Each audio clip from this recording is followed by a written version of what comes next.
Greetings once again, and welcome to the third and final lecture related to worldview in a pluralistic society. We will finish up that series of lectures today. I will turn it over to sharing the screen here, and we'll get started. All right, if you remember last time, we had talked about these various worldviews. I'm scrolling through here now, and we looked at these worldview models and various ones from Christian to secular to deist to Islamic to Hindu to Theravada Buddhism, all of these that we've talked about. Now, in this next section, since we all have various worldviews, and this being, of course, related to the Christian worldview, we are speaking from a Christian worldview perspective, but we also live in a pluralistic society in which there are various worldviews. One of the most prevalent in the U.S. culture, besides the Christian worldview, which is the one that still most people hold to in some form or another, is a secular worldview. And that is a worldview that does not accept the existence of a spiritual dimension to things. And so we will be running into comparing that with a Christian worldview, as well as comparing some of these other worldviews with a Christian worldview. And so in doing that, what we're trying to show is how much our worldview distance as a Christian worldview is from, say, another type of worldview, such as Theravada Buddhism or Islam or secularism, whatever it may be, and realize what those areas are that in our worldview that are these lower core perceptions that vary from worldview to worldview. So we'll get started on that. We're going to have talk about the 5 core perceptions that make up these models in comparison. And for every one that is different from the other one, for example, from a Christian worldview, if it's different in its conception of the spiritual realm, then that's a +1 distance. So if a worldview compared to the Christian worldview is different in all 5 core perceptions, that's a +5 worldview distance, meaning that we have very little in common in our understanding of the world, in our worldview. So I've listed the 5 core perceptions: the different conception of the spiritual realm or a different perception of the physical realm. For example, in Christianity, we believe the physical realm is really real, but Buddhism does not. That would be a different perception.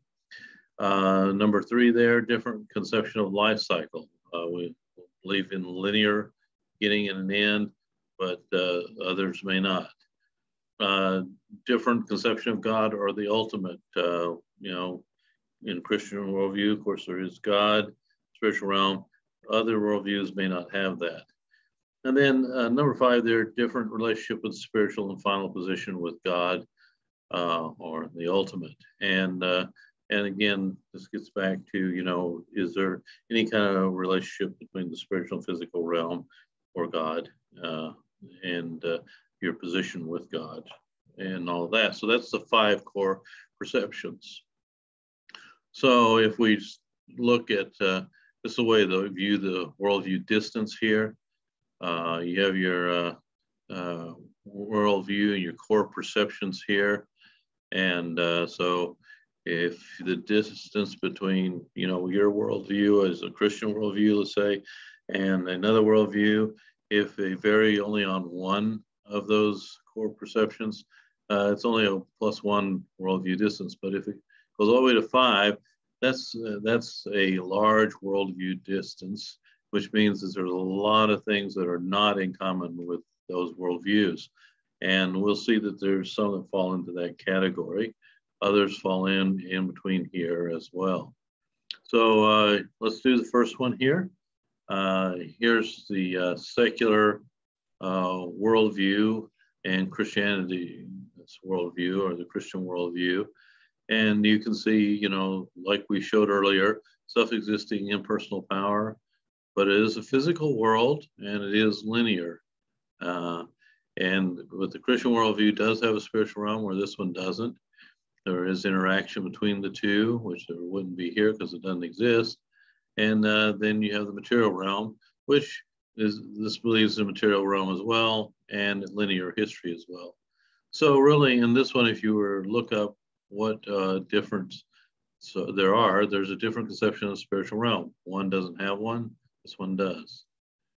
There's a different conception of God or the ultimate. It doesn't exist here, and there's a spiritual realm and God, and the ultimate is understood there in the Christian worldview.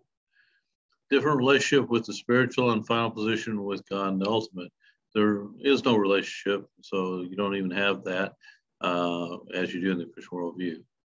So this would be a +3 because the physical realm, we do agree that that is a material realm and linear history. So this one though is a +3 worldview distance.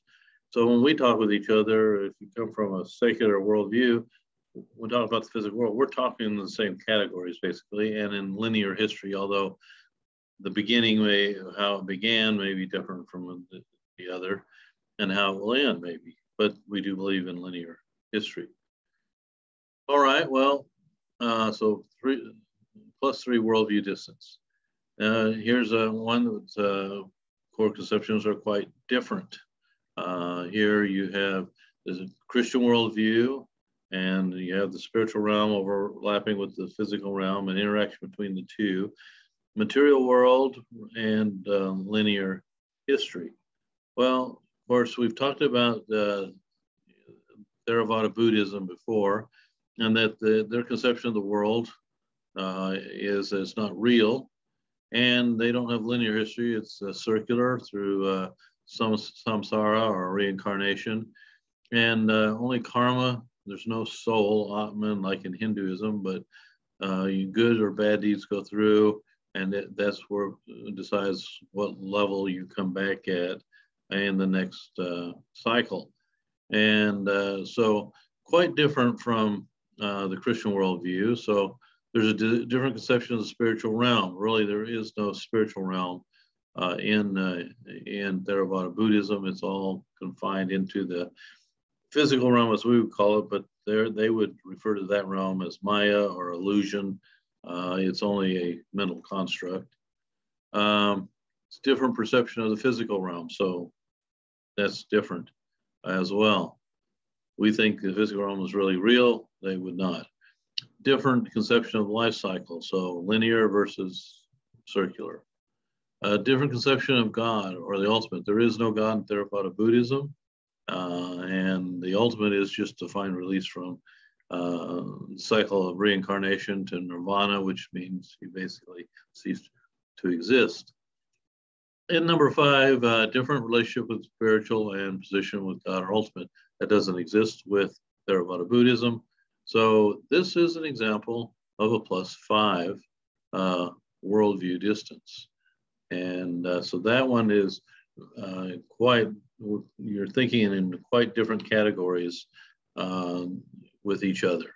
And so we have to realize that when we talk with people from this kind of background, that they're going to be thinking in a lot different terms than we're thinking. And it's helpful to be able to realize that and realize your worldview versus their worldview and the differences that entails. All right, here's another one. This is the one I showed you earlier with Meru traditional religion versus the Christian worldview. And what you'll find here is there is a lot of things that we do have in common. They're physical realm, both believe in a physical realm that was created by God, and then both look at linear history that, there was a beginning, there's going to be an end. And notice there is spiritual realm. The difference is that God's kind of distance within the spiritual realm, but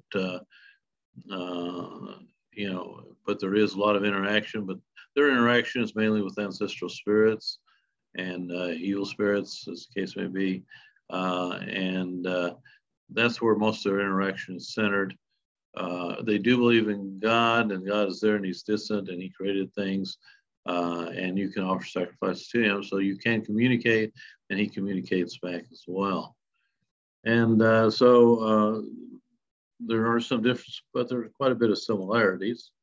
There's a different conception of spiritual realm in the sense that it's mainly made up of ancestral spirits. Although God's present, he's distant and not very knowable. Different relationship with spiritual and final position with God and the ultimate.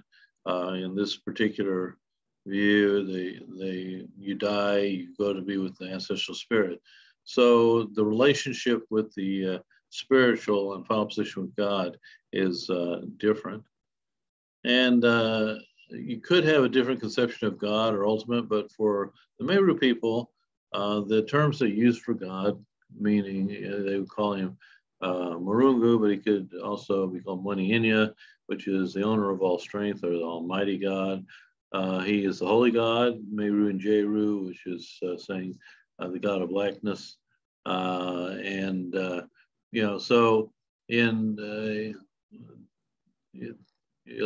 God is conceived as one God and all powerful. So you could say their conception of God is similar enough that it's not that different, although they don't have the scripture revealing more of his character and how he is that Christianity does.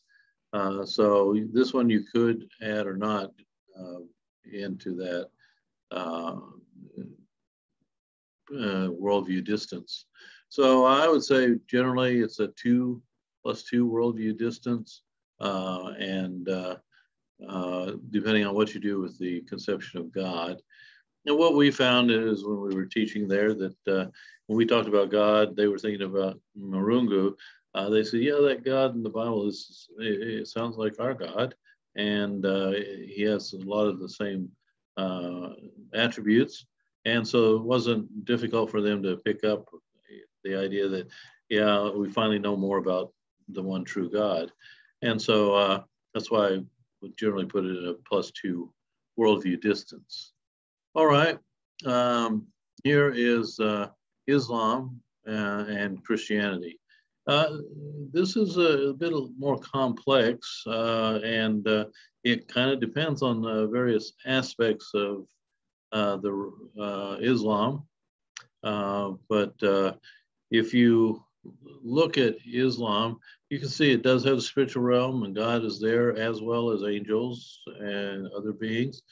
That agrees with Christianity. There is a physical realm and linear history that agrees with Christianity. Where the main disagreement comes is this interaction between the two. And so that makes up a lot of the difficulty.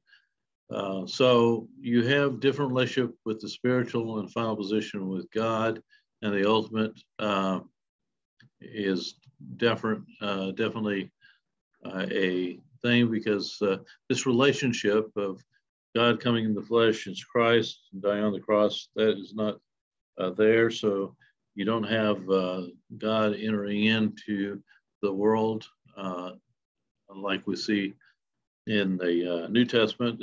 It doesn't appear in Islam. And so some would say that the God of Islam is not the same God as in the Bible. And there are a lot of complex arguments involved with that. However, if you look back into Jewish history and the God of Abraham, the Islam traces its heritage back to Hagar and Ishmael, and they do believe in the God of Abraham. And in that respect, as far as historically speaking, it's the same God that they call Allah, but they have not interpreted him according to Jewish scriptures, the Old Testament, and then on into the New Testament. And so theologically, you will see a difference on a description of God, but there's still a lot of overlap in the descriptions between the two. And but there are some people who would say, well, Allah is not really the same God as we see in the Bible. And I tend to think, yes, he is the same God, but they've distorted that relationship with how it's described in the Bible, and certainly missing out on the relationship that was brought about by the coming of the Messiah. And so if you take in the fact there's a different conception of the spiritual realm's involvement with the physical realm, and whether or not God is the same God, you could actually add it up to a 3 worldview distance. I tend to think it's more like a 1 worldview distance, and possibly 2, but depending how you understand what Islam is trying to say, will vary. And those areas where 1, 2, or 3 could be are areas still that would have to have some discussion and clarification on the difference between what Christian worldview would be and a Islamic worldview would be. So notice that despite we have these models, it can get quite complex in trying to understand the distinction between worldviews. For example, what is the distinction between Allah and God, theologically speaking? Yes, historically, they're talking about the God that was the God of Abraham, just like we would be. But theologically, what has happened would be areas of discussion. All right, so that brings us over to this one. And you have Orthodox Judaism and Christianity. And you can see that there is a lot of difference. And the main difference is with Orthodox Judaism. Now, there's various types of Judaism, and they would be even more different than Orthodox. But the different relationship between the spiritual and final position of God and ultimate with the Orthodox Judaism. And of course, the relationship that Christ brought isn't there, and there's not as much overlap between the spiritual realm and the physical realm, though there is some in that. But for the most part, very similar, which should be expected, that Jesus is the Messiah that came out of Judaism that was prophesied, although Orthodox Judaism would not recognize that. And so they have a different relationship with the spiritual and final position with God because of that. All right, so that's a 1+1 worldview distance. All right, well then here's one that is the deistic worldview that we talked about earlier, and with Christianity. And you can see here, of course, there's a different conception of the spiritual realm and God, and God's not involved. He created everything, said that natural law and order, and gave some moral laws that we have in the Bible. But then that was the extent, and he has nothing much else to do with things. And so, this one we would say there's a 3 worldview distance because of the conception of God, his relationship to it. The places where we do agree is the material world is real and it's linear, but the other 3, not the case. So different conception of spiritual realm, different conception of God and the ultimate, and different relationship with spiritual realm, final position with God or the ultimate. And so that's deism. All right.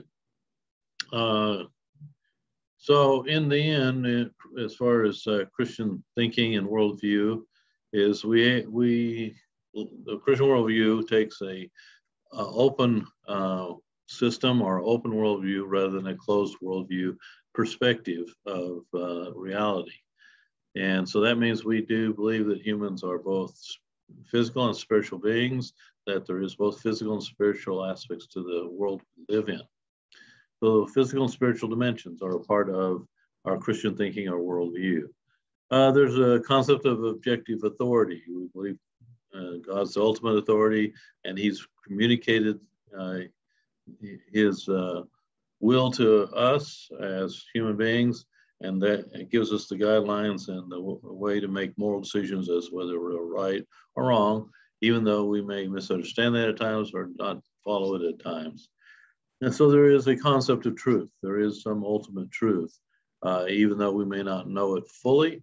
There's enough given us to know enough to make the right decisions and be pleasing to God and to live in peace with people around us. There is a reality of evil. Evil is real in the Christian worldview. That it's not, something we just make up. There's actually a real aspect of evil that is in existence, and humans can do evil things, and those evil things are things that are contrary to God's will. And then there's the value of the person. Through a Christian worldview, every person was created in the image of God, therefore of equal value. And so our view of humanity is guided by how God has given us the things we need to know to understand the value of humanity to Him and what should be to us as well. And then the value of the sacred, realizing that there is an aspect of the world that is beyond us, but it interacts with us and is part of us, and that we should value that aspect of the world, that spiritual dimension, which God has shown in His communication through Scripture. And so all of these things have to do with Christian thinking and worldview. And so when you compare to some of these other worldviews or religions, as the case may be, the secular worldview is not really a religion, although by our courts have assigned them a religious status. But as far as our definition of religion, they don't qualify. But by looking at our Christian worldview, it helps us to understand the differences others may have, and allows us to find better ways to communicate and, work and serve among people that may have totally different ideas than us. All right, so this brings us back to this chart we had earlier, the open system and closed system, or the open worldview versus closed worldview. So again, we refer to this to clarify, what we mean on, the basics of, what an open worldview is. A material and spiritual realm, humanity is created in the image of God, truth is revealed by God, creation by intelligent design, and the ultimate authority is God. Where if you take the secular worldview or the closed worldview, the material world is all that really exists, no spiritual aspect. Humanity evolved and is solely a product of material forces. And truth, then, really there's nowhere in all of that you can find definitive truth. So truth is relative to moral issues, and it's made up by humans as they go along. And creation is, of course, by accident, no intelligent design, and then humanity ends up being the authority. Basically, it's not just humanity as a whole; it's kind of humanity. Whoever has control over that section of population makes the laws and rules. So, so that again is a reminder to keep those in mind. So when it comes right down to it, Christianity answers key questions of life. And they are what we call there are other questions you could have, but these basic ones are very important. Why am I here? What should I love? What should I live for? What is after death? And Christianity answers these very specifically, where other worldviews don't, and certainly secularism, if they have an answer, it's an answer that's not dictated by their beliefs necessarily, but some of it can't even be answered. Why I'm here? If it was an accident, you're only here by an accident. So that doesn't, secularism wouldn't have a really specific answer for that. If you've just evolved and you're all just material causes, what should I love? That's not answered by that theory, evolutionary theory. It doesn't give an answer, where the Bible is very specific. And what should I live for? Well, it doesn't really answer that either. And what's after death? Well, if we're just material beings and we die, then our material stuff goes right back into the rest of all the material stuff. That's the best answer that will be available under that. So you'll need to know these 4 key questions that Christianity can answer, and then have your own answer to those. How would you answer those from a Christian perspective? And if you're not from, a Christian, you still need to know that how these are answered from a Christian perspective, but you may have other answers for this than what I have. And I would want you to answer this according to your own thinking, not according to my thinking. So please keep that in mind.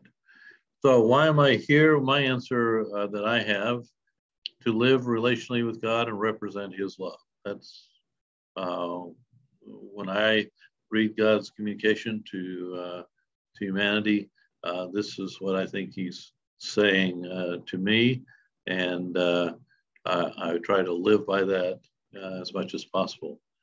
What should I love? God says the greatest command is love him with all your heart, soul, and mind. Love your neighbor as yourself. So God, others, and self is what I would say. And it's really hard to love others when you're looking down on yourself. But we're each of us is of equal value in God's sight. Sometimes we look at our lives and the type of person we are and say, well, I'm not a very lovable person, or we have some kind of issues that we deal with that make us have less self-worth. It's not to be boastful or proud, but just to realize that God considers each of us valuable.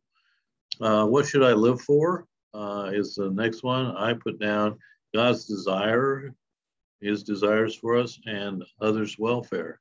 We're in this world to represent Christ and try to emulate him. We help people physically and spiritually, and we should do the same thing. If you watch currently what's happening in the news with the earthquake in Haiti, you'll see a lot of Christian ministries over there right now, helping the people there, first to recover people and to help those who are injured, and then continue on to help rebuild those areas that were devastated by the earthquake. So that's what we should live for. We try to make this world a better place as we live here. What is after death? The Bible is very specific. Eternal life is available, and there's our life as Christians now.